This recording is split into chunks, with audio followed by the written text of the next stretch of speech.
크리스마스. 메리 크리스마스. 예, 우리 서로 앞뒤 인사하겠습니다. 메리 크리스마스. 성탄의 큰 은혜와 복이 여러분의 마음, 여러분의 가정, 또 여러분의 손과 발로 하는 모든 사업에 충만하시기를 예수님의 이름으로 축원합니다. 어느 교회 주일학교 공과 공부 시간에 선생님이 아이들한테 질문을 했어요. 여러분, 크리스마스가 무슨 날인지 아시죠? 그랬더니 애들이 전부 다 예 그러고 대답을 해요. 누가 한번 얘기해 볼 사람? 그랬더니 어느 녀석이 손을 번쩍 들고 저요. 그래 한번 얘기해 봐. 그랬더니 예, 선물 받는 날입니다. 그러니까 아이들이 다 와 하고 웃는 거예요. 틀렸다는 거죠. 그때 선생님이 어떻게 얘기했을까요? 그 아이가 아이들 앞에서 놀림당하는 것을 원치 않았기 때문에 선생님이 이렇게 맞장구를 쳐줬다 그래요. 맞아요. 크리스마스는 선물 받는 날이에요. 하나님으로부터 가장 큰 선물을 받는 날인데 그 선물이 예수님이에요. 이래서 이 아이의 체면도 쓰고 다른 아이들도 이 성탄절에 대한 의미를 잘 이해하고 넘어갔다라고 하는 이런 얘기입니다. 오늘날 많은 사람들이 성탄의 참 의미를 모른 채 또는 별다른 생각과 의미도 잊어버린 채 맞이합니다. 여러분도 보시지만 백화점이라든지 호텔이라든지 여관 같은 데에서 교회들보다도 훨씬 더 먼저 성탄 트리를 만들어요. 불을 밝히고요. 뭐 캐롤도 들고 그래요. 교회들보다 우리 성도들보다 예수님을 더 사랑하고 오시는 예수님을 더 기다리기 때문에 그럴까요? 전혀 그렇지 않을 거예요. 자기들이 돈 버는 것을 생각하고 하는 거 아니겠습니까? 젊은이들도 이 성탄의 계절을 맞이하면 이 연말에 이 스케줄을, 이 황금 연휴를 어떻게 즐길까라고 하는 이런 또 계획을 세우는데 정신이 없고요. 어린아이들은 이번 크리스마스 때 무슨 선물을 받나 그리고 온통 선물에 정신이 없지 않아요? 그런데 안타까운 것은 뭐냐면 교회와 우리 성도들은 성탄에 대한 깊은 의미 생각하거나 또 깨닫거나 이 성탄과 나와의 관계를 한번 깊이 생각해보는 이런 별다른 생각 없이 그냥 성탄절을 맞이한다는 것이지요. 그렇습니다. 사랑하는 성도 여러분, 크리스마스는 선물을 받는 날입니다. 가장 크고 귀한 하나님의 선물 예수님을 받는 날이에요. 제가 어느 텔레비 보았더니 어느 연예인은 자기 장인으로부터 빌딩을 하나 선물로 받았다 그래서 막 자랑하고 또 나와 있는 게스트들이 막 부러워하고 이런 모습을 봤어요. 여러분, 세상에서 아무리 크고 값비싼 선물을 받았다고 해도 만약 하나님의 이 선물 예수 그리스도를 우리의 인생 속에 허락받지 못한다고 하면 그 어느 선물도 허망한 것이 되고 만다는 사실을 아시기를 바랍니다. 모쪼록 이번 크리스마스가 나와 여러분에게 있어서 가장 큰 선물인 예수 그리스도를 우리의 마음으로 받는 은혜가 있기를 예수님의 이름으로 축원합니다. 오늘 본문 말씀으로 돌아갑니다. 2절 말씀의 본문이요. 베들레헴 에브라다야 너는 유다 족속 중에 라고 말씀이 시작이 됩니다. 여기 베들레헴 에브라다야 이렇게 말하는데 여기 베들레헴과 에브라다야는 다른 얘기가 아닙니다. 에브라다가 베들레헴이고 베들레헴이 에브라다입니다. 똑같은 동네의 이름인데요. 그 이름이 다를 뿐이에요. 왜 이 중복된 이름을 쓰고 있느냐 그러면 그 이외에도 다른 지역에 베들레헴이라는 동네가 있기 때문에 정확하게 하기 위해서 쓴 것뿐이지 똑같은 동네입니다. 마태복음 2장 5절 이하의 말씀에 보면 헤로드 왕이 다스리고 있을 때 유대 땅 베들레헴에 예수님이 탄생하셨다 그랬어요. 이때에 동방에서부터 3명의 박사들이 별을 보고 예수님이 탄생하신 곳을 찾아오다가 별이 없어지는 난감함을 만났을 때 3명의 박사들이 어디로 찾아가느냐 그러면 예루살렘 왕궁으로 찾아가서 묻는 거예요. 유대의 왕이 나신다고 그러는데 어디에서 나시는 겁니까? 그랬더니 헤로드 왕이 기절초풍한 거야. 내가 이스라엘 왕인데 또 다른 왕이 나온단 말이냐? 이래가지고 서기관들을 전부 다 불러 모아서 구약의 율법 책들을 전부 다 뒤지게 하는 거예요. 어디서 메시아가 나온다고 기록하고 있는지 찾아봐라. 그래서 서기관들이 모여가지고 율법서들을 찾다가 오늘 우리가 읽은 미가서 5장의 이 말씀을 찾은 거예요. 유대 땅 베들레헴에 메시아가 탄생하실 것이다 라는 이런 기사를 찾아내는 거예요. 여러분, 예수님이 이 땅에 메시아로 오신 이 사건은 돌발적인 사건이 절대 아님을 기억하십시오. 이미 미가 선지자를 통하여 예수님 오시기 전 750년 전에 예언되었던 사실입니다. 믿습니까? 예수님께서 유대 땅 베들레헴에 메시아로 탄생하실 것을 이 미가서뿐만 아니라 이사야서에도 기록되고 있는데 이사야서는 예수님 탄생하시기 전에 740년 전에 이사야가 예언했던 거예요. 잠언 8장 말씀에도 예수님이 탄생하실 것을 예고하는데 이 잠언서는 대부분 솔로몬이 기록하지 않습니까? 솔로몬 같은 사람은 예수님 탄생하시기 전에 900년도 넘는 전에 인물이었음을 여러분 아시잖아요. 다시 말하면 예수님이 이 땅에 탄생하신 것은 어느 날 갑자기 돌발적인 사건이 아니었다는 것입니다. 예수님 탄생하시 이 수백 년 전부터 하나님께서는 당신의 선지자들을 통하여 예언하신 것이 이제 마침내 베들레헴 땅에 이루어진 것뿐이라는 사실을 여러분 주목하시기를 바랍니다. 오늘 우리가 먼저 생각할 것은 뭐냐면 본문 2절 앞부분에 있는 베들레헴은 작은 마을이었지만은 큰 일이 이루어진 곳이다 라는 것을 생각해 봐야 됩니다. 따라하겠습니다. 베들레헴은 작은 마을이었으나 큰 일이 이루어진 곳이다. 믿습니까? 베들레헴은요 예루살렘에서부터 가까운 곳에 있는 시골 한 마을이었어요. 예수님은 화려하고 왕이 있고 배운 사람, 가진 사람, 잘난 사람이 많은 예루살렘 그 도시에 탄생하신 것이 아니라 사람들이 인정하지도 않고 부러워하지도 않는 시골 마을의 자그마한 동네에서 탄생하셨다는 거예요.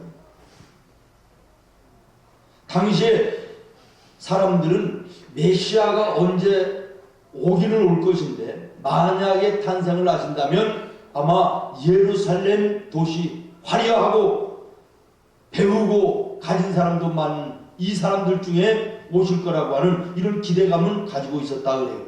그러나 베들레헴 같은 조그마한 동네에 아무것도 존재도 없는 그런 동네에 탄생하실 것이라고 하는 것은 상상도 하지 않았다는 것입니다. 우리가 잘 아는 대로 마태복음에 보면 이 동방박사들이 예수님을 탄생을 찾아왔을 때 별이 사라진 이 상황 속에서 어디를 찾아갑니까? 베들레헴을 생각지도 않아요.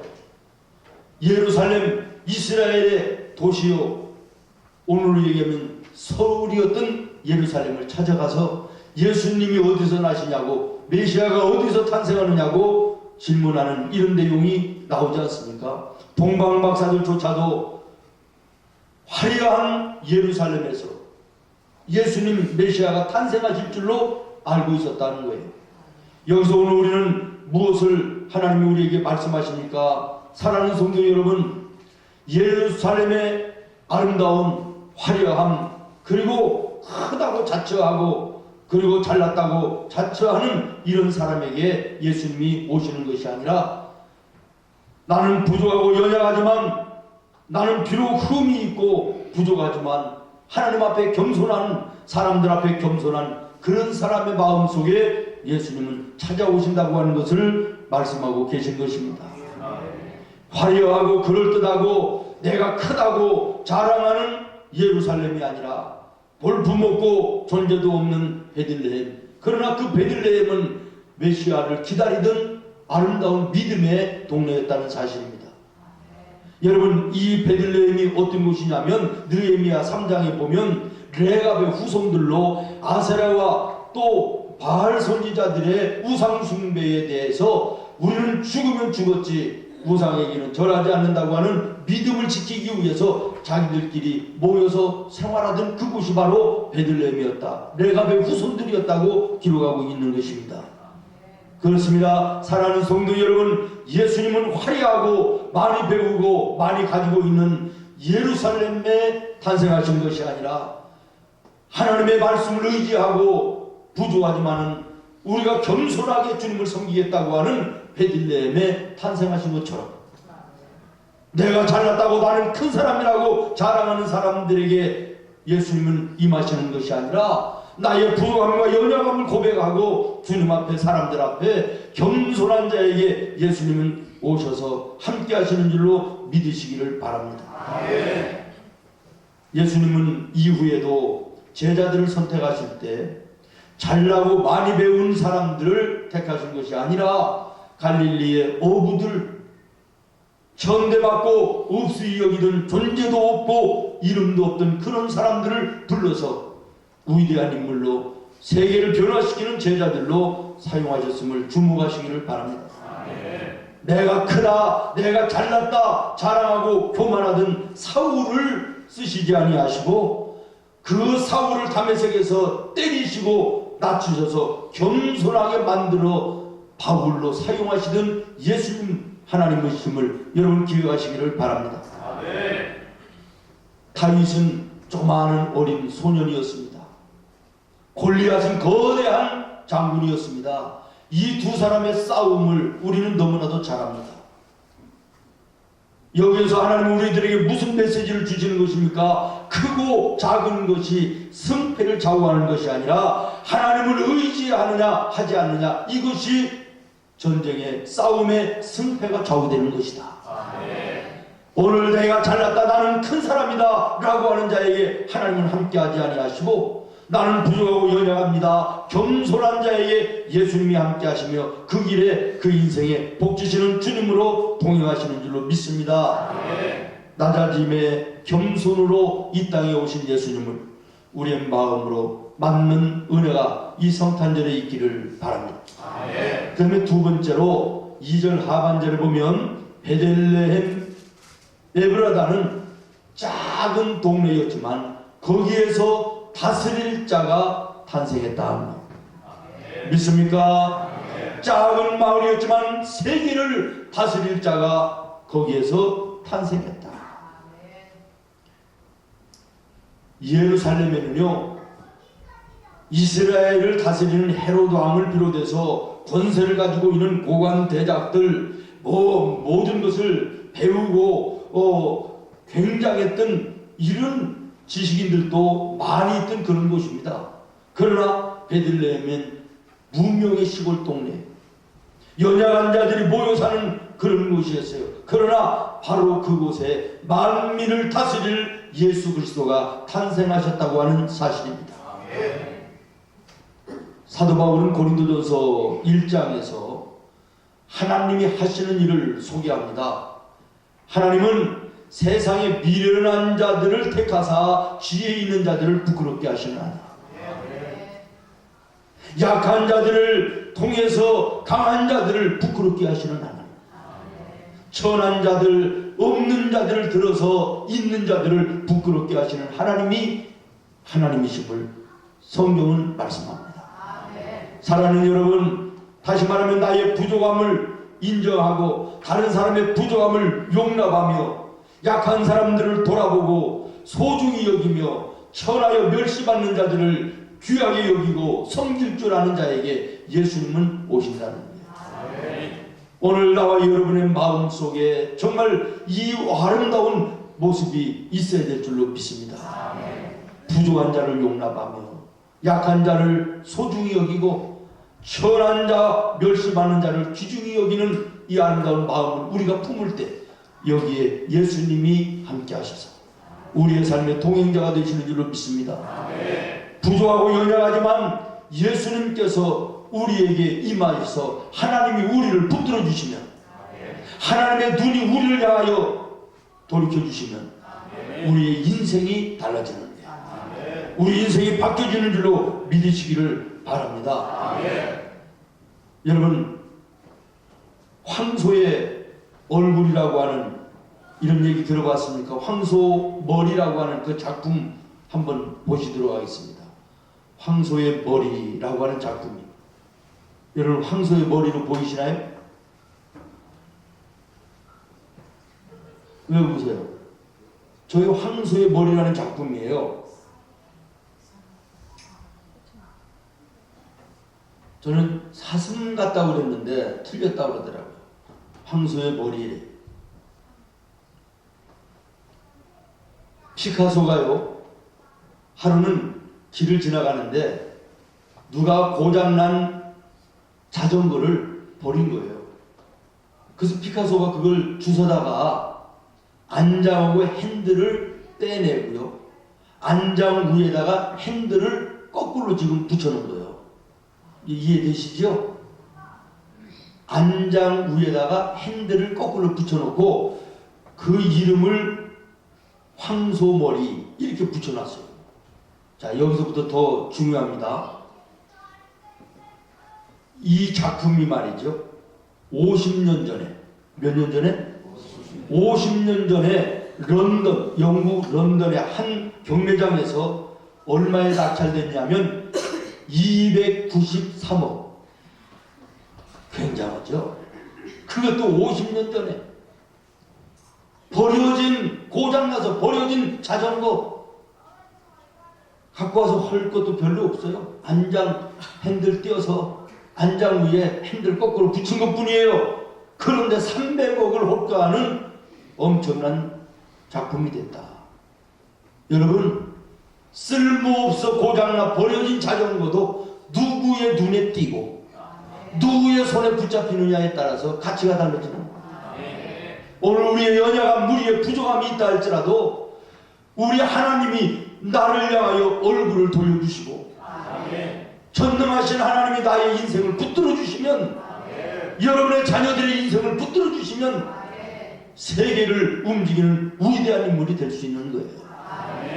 예수님께서 이 땅에 공생애를 시작하실 때 첫 이적이 무엇입니까? 아무런 무가치한 물이 변하여 가치 있는 포도주가 되게 하시는 이 메시지가 무엇입니까? 너희가 아무리 가치 없는 인생을 살지라도 나를 영접하여 믿으면 너의 인생이 가치 있는 유익한 인생이 될 것이다. 믿습니까? 저 평양북도에 경주라고 하는 아주 산골 마을에 말이에요, 너무나도 가난한 농부 백영순이라는 분이 사셨어요.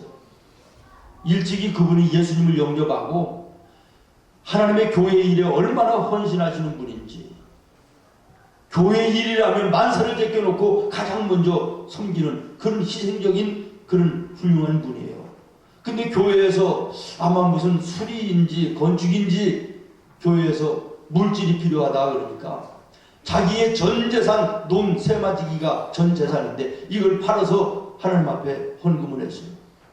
이 농사 지을 것도 없는 거예요. 일거리도 없는 거예요. 남의 집에 가서 일해서 이제 먹고 사는 거예요. 그러면서도 교회 일이라면 가장 먼저 올라가서 교회를 섬기는데 얼마나 충성되게 교회를 섬기는지.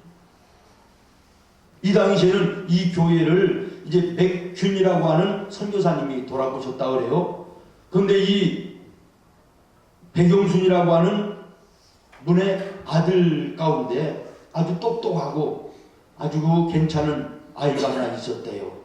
그 하루는 이 맥균 선교사님이 전도하러 나가면서 교회에 온 이 아이에게 야, 겨울에 난로를 떼야 되는데 너 장작 좀 패라 이러고 이제 전도를 나갔다가 저녁 때가 돼가지고 어둑어둑해서 돌아왔는데 교회 뒷곁에서 그때까지도 이 애가 어린 것이 말이요 장작을 패고 있더래요.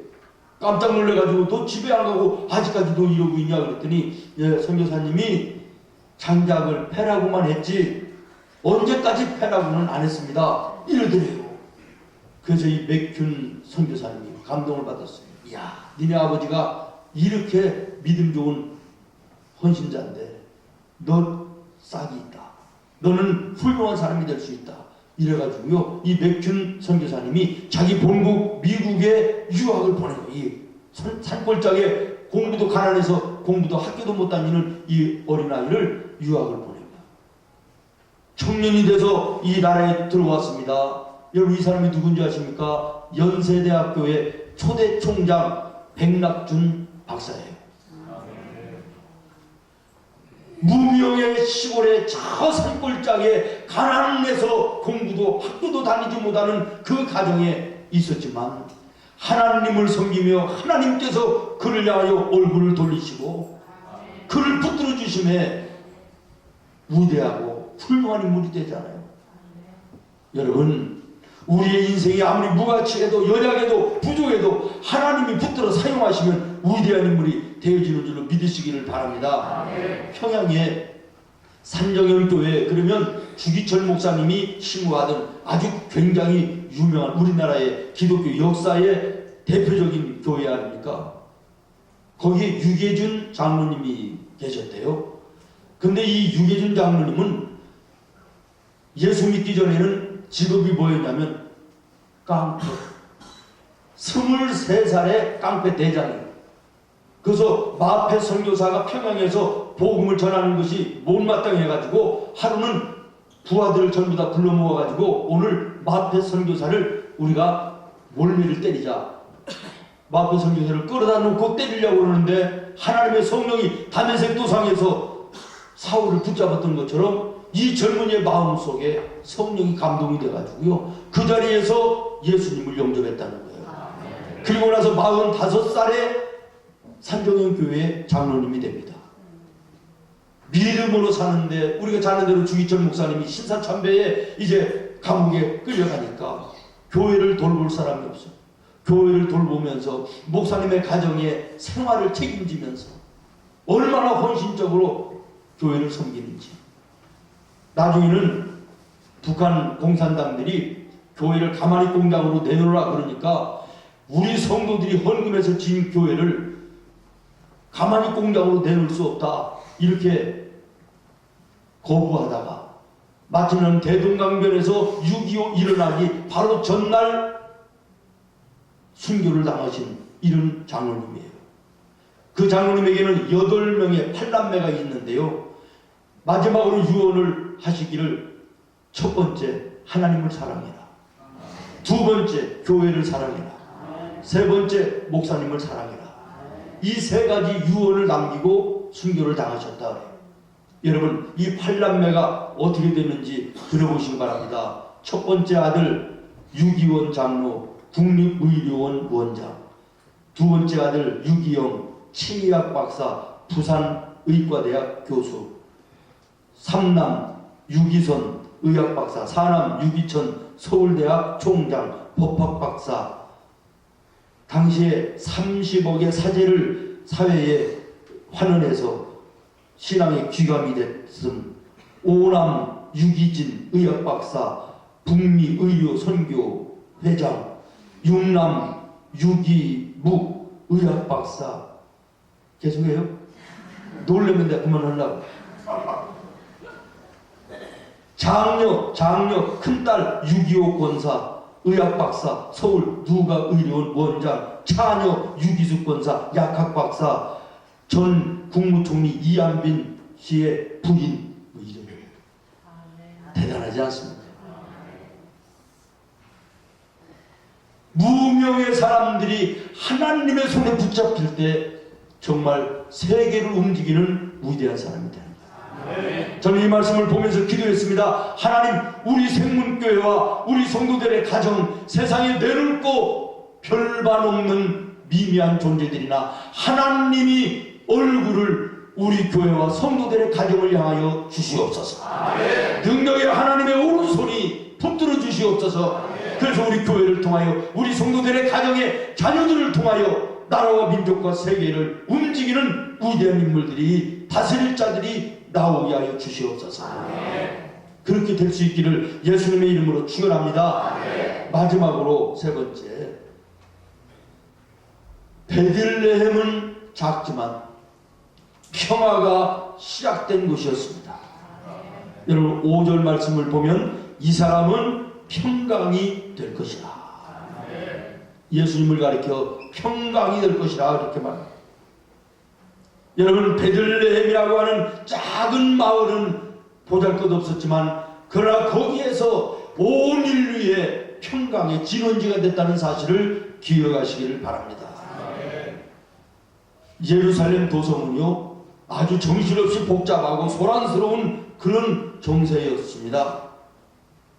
그러나 베들레헴은 조용하고 경건하고, 앞에서도 설명한 것처럼 레갑 후손들이 어떤 사람이라고 그랬죠? 아세라와 바알 이 우상 앞에 절하지 않겠다, 믿음으로 하나님만 경외하며 살겠다라고 해서 모여 살던 그 사람들이, 그렇기 때문에 그들은 미가 선지자가 740년 전에 예언했던 메시아가 베들레헴에 올 것을 기대하면서 늘 세상은 요란하고 예루살렘은 복잡하고 소란스러워도 베들레헴 사람들은 조용하게 경건하게 오실 메시아를 소망하며 기다렸다는 거예요. 여기에 예수님은 탄생하신 줄로 믿습니다. 그리고 거기에 평강의 왕으로 오신 줄로 믿으시기를 바랍니다. 여러분, 예수님이 탄생하실 때 여관에 소란스러워서 있을 곳이 없어 마구간에서 탄생하셨다는 사실을 우리가 너무나도 잘 압니다. 오늘 우리의 마음이, 우리의 가정에, 우리의 인생 속에 너무 세상의 일들로 얽히고 설키고 복잡하고 소란해서 내 마음 속에 예수님 탄생하시지 못할까 우려하는 여러분 되기를 바라요. 경건하고 평강으로 우리의 심령이 정화되어 있을 때 여기에 예수님이 함께 하심을 믿으시기를 바랍니다. 마음이 소란스럽고 마음이 분주하고 세상 이런저런 일로 복잡한 이 마음 속에 예수님이 임하지 않는다. 세상의 욕심과 불의와 미움과 시기와 다툼 이런 마음 속에 어떻게 예수님이 임하시겠습니까? 정한 마음, 거룩한 영을 하나님께 기도하는 여러분 되시기를 바라고, 이 아름다운 심령 속에 오시는 예수님이 함께 하시는 놀라운 은혜의 역사가 나타나기를 예수님의 이름으로 축원합니다. 말씀을 마치려고 합니다. 오래전에 비엔나에 로렌스라고 하는 유명한 의사가 계셨답니다. 이분은 시카고의 억만장자의 외동딸이 불치의병에 걸렸을 때 무혈수술, 피 흘림이 없이 수술을 해서 고친 이 일로 인해서 세계에 아주 굉장히 유명한 의사가 된 거예요. 그래서 여기저기에서 막 부르는데 한 번은 미국에서 세미나를 해달라고 해서 이 로렌스 박사를 초청을 했답니다. 호텔에 묵는데 유명세가 있으니까 수없는 사람들이 막 찾아와서 너무 힘든 거예요. 그래서 호텔 뒷문으로 조용히 빠져나가서 이제 혼자 산책을 좀 하려고 산책을 하다가 억수같이 소나기가 쏟아지는데 방향감각을 잃어버리고 길을 잃어버리는 거예요. 사람들이 없어요. 옆에 보니까 큰 저택이 있는데 대문을 두드립니다. 좀 길을 좀 피하고 길을 좀 물으려고 두드렸는데 여주인이 매몰차게 문전박대하고 그냥 문을 닫아버리는 거예요. 할 수 없이 그 문 앞에서, 대문 앞에서 밤을 새우고요. 날이 밝아서야 호텔을 찾아왔다 그래요. 이 사실이 신문 기사에 사진까지 해서 나가고 나니까 이 집 대문집의 여인이 깜짝 놀랐어요. 자기 집의 딸이요, 똑같은 병에 걸렸어요. 죽어가요. 이 딸을 고칠 수 있는 사람이, 치료의 경험이 있는 사람이 유일하게 이 박사 한 사람밖에 없는 거예요. 그 박사가 자기네 집을까지 찾아와서 대문을 두드리는데 문전박대해서 쫓아버리는 거예요.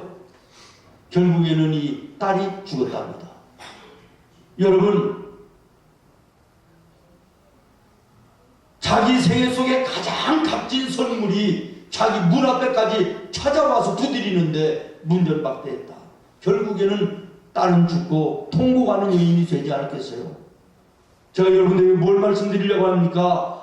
탄생하시는 예수님, 우리의 마음 문에 두드리고 계십니다.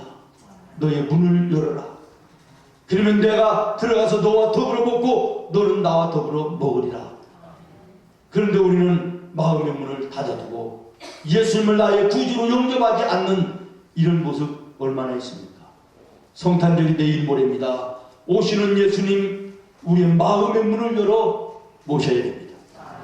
하나님이 우리에게 주시는 가장 큰 선물, 가장 귀한 선물, 예수님을 우리가 정말 내 마음의 문을 열고 모셔드림으로 그 예수님이 우리와 함께하고 우리의 인생길이 복되고 평안하고 소망에 넘치는 은혜의 삶이 되기를 예수님의 이름으로 축원합니다.